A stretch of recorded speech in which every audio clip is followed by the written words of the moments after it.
Okay, so these are a pair of headlamp lift motors that fit a Ferrari. These smaller body Bosch units, we have the original equipment part number on it. They fit 400 eyes and several other vehicles in the Ferrari line. The reason that these are kind of whitish here is because we spray, after finishing, to waterproof these things, we sprayed them in clear tool dip, which is Plastidip, and is a very tenacious and strong plastic. It's actually even gasoline proof. But all of the critical openings and what have you in this are now sealed, which they traditionally did with an RTV type silicon rubber. And they come in with that RTV on it. They're just absolutely terrible to deal with, but we do them in RTV as well.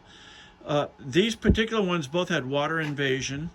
The water invasion is pretty critical. I mean, this is an electrical commutator. Come on. And as is this one wasn't quite as bad, but because of all the pits in it where the three brushes track on the clock motor in here, if any corrosion whatsoever causes arcing and heat, and of course we don't want any of that.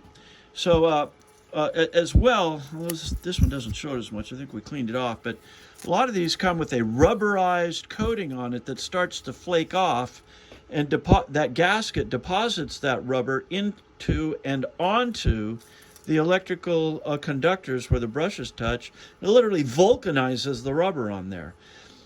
That's no good. These now have copper commutators in them that we actually fashioned by hand to duplicate the originals. Additionally, I don't know, let's see, can we go underneath this? Yeah. These boxes here have the diodes in them.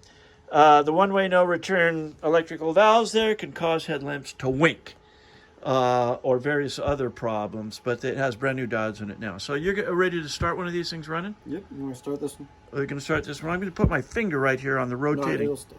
It will stop? Okay, go ahead. There we go. Now notice he still has it connected, just like you would if you were operating a switch. And now he's moved it to the next one. So these things go 180 and stop on their own because of the clock motor on the inside. So the other one works here too. It takes him a second to set that up. But the insides of these were completely corroded and rusted. We used a vapor rust to remove the rust. Go ahead. And that's your anomaly. Okay, go ahead. And so these things are both operating exactly as they should. Okay, working out good. These came a long way. They looked like they were at the end of an anchor when they came in, and now with the clear on them, you can install them and they still look like a real auto part. Thank you very much.